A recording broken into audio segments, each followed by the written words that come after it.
Ta-da! Hey, welcome back, it's me Mystic. Are you interested in streaming? Do you have a PC to stream off of? If so, you're in the right place. This video is all about the basics of streaming on a PC. If you're a console or mobile streamer, check out the last video in this series, episode 2. I go over the basics of those in that video. This is episode 3 of my Mystic's Guide to Streaming series, and today we're going to be going over 3 main topics. Quick disclaimer, I will be covering the basics of everything I can in this episode regarding PC streaming. I'm aware that OBS isn't the only option for streaming software, and that Twitch isn't the only platform for streaming. I am, however, the most familiar with those two. And to give the best info possible, I'm going to focus on what I understand the best. Number 1, streaming softwares. So what I recommend and what's available. Number 2, the basics of OBS, from downloading it to starting a stream. And 3, the basic settings on Twitch to update or change. The first category is streaming softwares. There are a good handful of different streaming softwares to choose from, and Twitch recommends 8 different ones. There is Twitch Studio Beta, Open Broadcaster Software, or OBS, Streamlabs Desktop, Lightstream Studio, Talk Studio, XSplit Broadcaster, Gamecaster, and Prism Live Studio Desktop. These can be found by going to Creator Dashboard and Streaming Tools. I personally recommend using OBS or Open Broadcasting Software. I haven't used the other ones much before or at all, although I want to try them out and give a more in-depth review of them at some point in a future video. Let's talk about the basics of OBS. Go to obsproject.com and download the software version that you need. Now you can install the software onto your PC. If you have more than one drive, I recommend putting OBS on your fastest drive if you have space. That would be like running it on an M.2 versus a hard disk drive. Once installed, open OBS as an administrator. To do that, right-click on the icon and select Open as Administrator. You'll want to make this a habit, as it tells your PC to give priority to OBS so that your streams can run as smoothly as possible. Once OBS is open, you'll want to open the Settings menu. That is accessible from the bottom right window. We're going to go over the basics of what you should change and update before starting your first stream. Let's start with General. That's the first tab you'll see when you open Settings. The primary thing I'd recommend you change in the General tab is something called Show confirmation dialog when starting streams. That's in the output section. If you tick that box, it will tell OBS to give you a prompt every time you select the Start Streaming button, and it will ask you if you are sure if you want to start your stream, which is incredibly helpful because if you don't, then you could accidentally start a stream when you don't mean to, and that would be very bad, potentially. So just do that to save yourself a lot of trouble. Next is in the Stream section. This tab is where you connect your streaming platform to your OBS. You can do that by either logging in or using a stream key. If you're looking for your stream key, that's usually found in the Creator Dashboard section of your platform. This is for OBS to know where your stream is going and to have a secure connection to it. Never share your stream key with anyone you don't want having access to your channel. I do believe you can reset it if anything ever does happen, but just keep that in mind. Next is the Output section. This section is a little bit bulkier, but don't feel overwhelmed, you'll be fine. The first thing you should do is change your output from Simple to Advanced. That might seem intimidating, but it will allow you more customization to change things over time as needed. Now go to Video Encoder. You should check if you have another option other than H.264. If you do, it might be called something like NVENC. If you have the option to select NVENC, you should do that. NVENC is a feature of NVIDIA graphics cards. It's a dedicated chip inside of the GPU that is specifically for encoding, and it can help a lot with alleviating the pressure of leaving all the encoding to your CPU. By the way, don't stress if you don't have that option, you can still stream. It's just a potential way to optimize things. Now, go down to the bitrate section. This is still within output. Like I said, this is a long section. Bitrate is honestly a bit complicated, but the main thing you need to know is that there are different recommended bit rates for different resolutions. An example of that is like, you'll have 720p at 30 FPS, and that goes with like 3000 or 3500 bitrate, that kind of thing. With that in mind, you should try what is recommended for your PC and what your internet can handle. The reason for that is because your internet connection or your PC may bottleneck you. Also, tiny little tip that I said in my second episode, because it is relevant to this as well. If you have a PC, not every motherboard comes with a Wi-Fi connection, so you might already have this, but if you don't, you should have an Ethernet cable plugged into the back of your PC, so you're hardwired. Having a hardwired internet connection is going to make everything look a lot better. If you don't have that and you can't do it, it's okay. But it might be something you might want to look into upgrading. Anyways, with internet, your upload speed is what you need for streaming. I seem to get some mixed answers, but these are the general recommendations for how much upload speed you need to stream at different resolutions. Thankfully, you can do a quick internet speed test and find out what your upload speed is. Also, tip. don't show your internet speed tests on stream, as they often show things like your IP or your general location. Don't dox yourself, guys. Also, another side note, frame rate, or FPS, is a great thing to change or upgrade if you can't afford to go up a whole nother resolution level, like from 720p to 1080p. I actually did that myself. I was running at 720p 30 FPS for a long time, and then I decided to upgrade to 60 FPS. So I just wanted to give a little example of 30 FPS versus 60 FPS. Hopefully you can actually see it. These clips are about a year apart, and I'm really happy with the change. My internet can't really support 1080p, but I can support 720p 60 FPS. And especially if you're playing stuff like games, that really makes a big difference. I feel like my streams have been much better quality ever since, so I would definitely recommend looking into that. It takes a lot less of an increase in upload speed to go from a frame rate upgrade to a resolution upgrade. So it only took a little bit more upload speed for me to swap from 30 FPS 720p to 60 FPS 720p. So I do, like I said, highly recommend doing that if you can. We're finally through the output section. Now onto the video tab, which funnily enough is pretty much the same concept as output, but it's the other half. So this is the section where you will access your resolution and FPS. If you have done an internet speed test, you should know what your general upload speed is. If you don't tend to have more than 10 megabytes per second upload speed, I would recommend doing 720p, at least in my experience. From what I've seen, you need like between a consistent 10 to maybe 12 to 15 to actually do 1080p, and I wasn't able to make it work. That's not necessarily saying that you can't, so you should try it if you want to, but I will say 720p is already very good quality for streaming, especially at 60 FPS. Now back to bitrate for a second. You remember from the output section? So if you choose to go with my recommendation and stream at 720p 60 FPS, then I would say you want to try 4500 bitrate. That's set back in output. If you think that might be a bit much, or your stream is not really handling that well, try to increase it or decrease it. I'm gonna put some info up on screen for you instead of just trying to blabber it and make no sense, so feel free to like screenshot that and use it as a reference. This is information I gathered from doing research on this. By the way, Twitch allows a maximum of 6000 bitrate, so that's the peak of what you can do. By the way, for my homies who are struggling with bad internet, I've been there, I get it. If you need to stream at 480p, either at 30 FPS or 60 FPS, try out something between 1200 or 2500 bitrate, the lower one for 30 FPS, the higher one for 60 FPS. Just see if any of those work for you.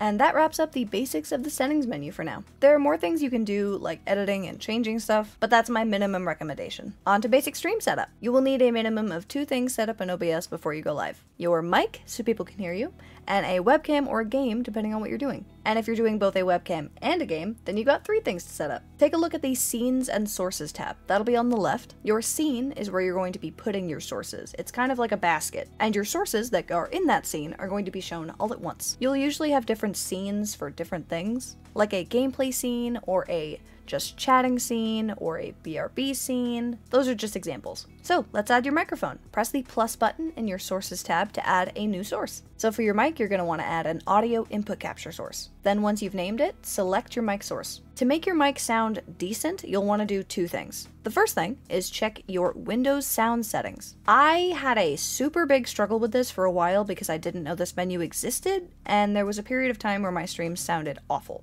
To access the sounds menu on Windows 10, right-click the little speaker icon on that bottom bar. Then select Sounds, then go to Recording, then find your mic source and double-click it. Once you've done that, a new menu should show up, and press Levels, and if your mic is at 100, you'll want to turn that down to at least 75. That's my personal recommendation. That's the baseline gain levels of your mic, essentially. And to access that menu on Windows 11, I had to do some research to figure out how this works because I'm not on Windows 11 myself. So, open your system settings and select Sound, then scroll down to More Sound Settings. That will open the Sound window. From here, you can follow along with the rest of my tutorial. By the way, sometimes Windows likes to reset that, so if for some reason you ever notice, hey, my mic is hitting way higher than it normally would, or it sounds really weird on stream, always check that setting first.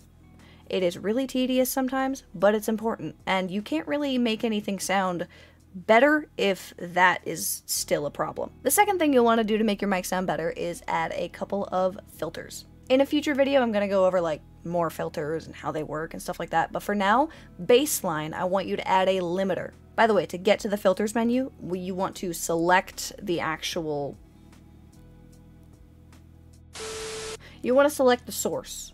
Your mic source. Once you do this, in the little section below the preview and above the sources tab, you should see a button show up called filters. So you can access filters through that, or you can access it by right-clicking on the source and selecting it from the menu that shows up. Once you got into the filters menu, you want to press the plus button, just like you did with the sources. You want to select a limiter. The reason why this is so important is because in audio, puberty?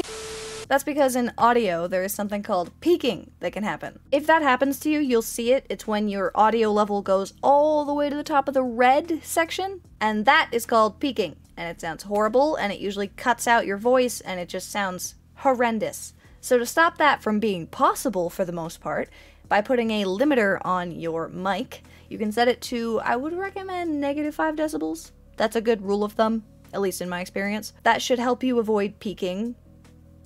I haven't had really any issues with that. So yeah, do that. It'll help a lot. And adjust it if you need to. Make it further into the negatives if you are very loud, for example. But yeah, ever since I set up my own limiter, I don't burst people's eardrums as much anymore. I'm still loud, but that's a separate issue. Like I said, I will go over more filters and more details of filters in a future video, but for now, we're gonna stick with the most basic one, because this is a basic tutorial, even though it's probably already like 10 minutes long. Sorry. Now we're going to move on to setting up a webcam. If you don't have a webcam, feel free to skip this section. I'll put a timestamp right here. So if you have a webcam or a camera, let's add it. Press that plus button again in the sources tab and go to video capture device. So just like before, you want to name that source and then select your webcam or camera. It might not look good initially, so press on configure video to adjust the settings. Also, good lighting will always help a webcam look better, or any kind of camera for that matter. It's okay if you don't have that good lighting to start. I would recommend maybe looking into investing in that at some point, but again, this is a basic tutorial, so just work with whatever you have. In my personal opinion, a good rule of thumb for lighting is to have something that lights you personally, and to have something that lights the room behind you. And if you want some kind of accent light, like the blue one I have behind me, you can also do that sort of thing. And just like as I said before, I will go over lighting in a future video. This is a basic tutorial. I'm trying so hard not to info dump so much right now. There's so much I want to tell you, and I can't yet. In the stream preview box, which shows you what stream is going to look like on OBS, it's that large box with all your sources on it. That's where you can adjust the size of your webcam or any source you add that's visual. So go ahead and adjust your camera where you want it to be. By the way, just a tip, if you're ever trying to move a source in OBS and you can't for some reason, check to see if the source itself is locked, aka it has that little lock symbol closed. And if you have it inside of a group, but the source itself is unlocked but it's still not moving, make sure that the group is not locked. I've messed that up so many times. Now let's move on to adding a game source. If you're going to be gaming on stream, you'll need to add a source for it. Now you have a couple options of how to handle this, in my opinion. If you only plan to play like 1 or 2 games for a while, if you really feel like dedicated to that and you're not really a variety streamer, I would say just add a source directly into that scene. You can do that through adding a game capture or a window capture. Just so you know, another very important tip. If you're ever trying to capture a game or a window or something, but you can't make it work for some reason, and you go, oh hey, I'll just use display cap. Be very aware that display cap is literal, and it will show everything on your display to your stream. So, a lot of times people will have a display cap to like show stream clips in their browser on stream. I do that. And to do other things. But just be aware, anything that is on your screen will show up on a display cap on stream if you've got it showing. Which can be a problem, a massive, massive problem if you only have like one monitor, for example, but also because it might end up showing your personal information if you ever load up something that is personal. So, 9 times out of 10, I always recommend using a game capture or a window capture for this stuff. That's just another useful tip.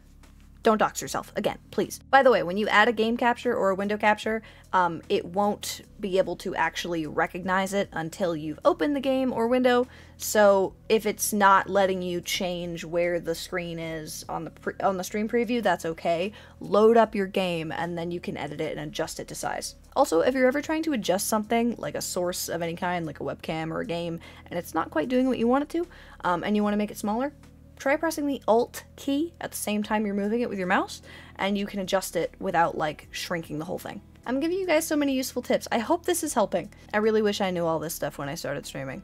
It did not start out this way. Anyways, like I said, there were two methods to choose from. So that first method was just adding the source directly into your scene. But if you're a variety streamer like me, and you don't want to have a ridiculous amount of sources in one scene and have a mess, I recommend making a dedicated separate scene and adding all of those game sources into that scene, calling it something like games. And then you wouldn't stream with that scene, but you can add the scene as a source. I know that sounds complicated, but you just add it as a source. Trust me, you can. And then once you do that, you just throw it in somewhere. Actually, not just somewhere. You want to put it under your other sources so that it doesn't cover everything.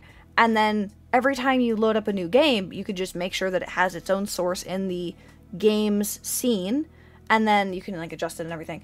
And then you can just throw that on your gaming scene, you know, and then people can see it. I do that because that makes things a lot easier, and I did not figure that out myself. Somebody taught me that, but I'm just sharing the knowledge, man. But yeah, in my opinion, that makes things a lot more organized and easier to use, and just all around less complicated. But yes, remember to adjust the game in the actual preview, like with the things, so that it looks right. Alright, now, I don't know how long this video has been at this point, but we have made it to the end of setting up the basics of an OBS stream. At this point, you have the bare-bone basics ready to go for a stream in OBS. You should be proud of yourself. Pat on the back, you're doing great. That was my shoulder. I can't reach my back right now. Ow. Alright, now the third and final category. This is 10. The third and final category, basic Twitch settings. I'm so excited, we're almost done. So if you are streaming on Twitch, these are the settings I recommend you take a look at and potentially change. So first things first, go to your creator dashboard and go down to the stream section. The first thing you'll want to turn on is disconnect protection. It's incredibly helpful for when your OBS inevitably decides to DC for no good reason. On your actual stream on Twitch, it will show a special screen for 90 seconds, which will allow you to have the opportunity to reconnect in that time. And if you do, it'll stay as one VOD, and you can just continue with everybody who was already there, and nobody has to try to reconnect to the stream, and it just saves a lot of hassle. The second thing you should look at is latency mode. Keep it on low latency if you want to be able to talk to your chat in real time. I definitely recommend this mode. I don't know a lot of people who don't like keeping it on low latency. I believe this is also default, so you probably won't have to change it, I'm just letting you know. In the VOD settings section of stream, I recommend having store past broadcasts on. That allows your VODs to be saved to your channel, and if you want to ever go back and clip or highlight something, you can. On the same note, if for some reason you don't want them to auto-publish, you can turn that off. That just means they won't be automatically public if you turn that setting off. In the clips section, I recommend having enable clips on. That way your chat has the opportunity to grab cool clips while you're live. Also, on that note, featured clips are now a new thing on Twitch. At this point, they've probably been around for a little bit, but it still feels new to me. The reason I mention featured clips is because you should be aware of it, but also there's a setting for if you want to auto feature clips, I believe it's called. And if you keep that on, it will prompt you with a checkbox that's already ticked when you're loading up the clip page to auto feature that clip that you're making. That can be a little annoying if you don't want to feature every clip, but don't worry, it's really easy. You can either check the box off when you're in the clips page or just turn the setting off all around. And it's also very easy to unfeature a clip or feature a clip. The next section is raids. I personally recommend keeping your raids on. That way other streamers can bring their viewers to your channel if they choose to. You're able to set a minimum and maximum number of viewers, and the minimum account age if you want. Those settings can be helpful to adjust or change if you ever experience trolls. Unfortunately, they're a little bit of an issue on Twitch, so keep yourself safe, do what you feel is right. Now let's move on to the channel section in settings. The channel section is as it seems, it's for customizing your Twitch channel. This is where you set things like your bio, your social media links, your profile banner, your color theme, your offline screen, your schedule, and your featured content. Take a look at all those and give your channel some life and personality. Now let's move on to the moderation section in settings. The moderation tab is important, as it might sound, as that's where you set your channel's moderation settings on how strict or light you want to be. I recommend taking a look at everything, but definitely check out chat rules and make some guidelines you want people to follow. The chat rules will show up before someone is able to type in your stream. They are supposed to read it, but sometimes they don't. Also, Twitch recently added a feature called Stop Banned Users from Viewing Stream.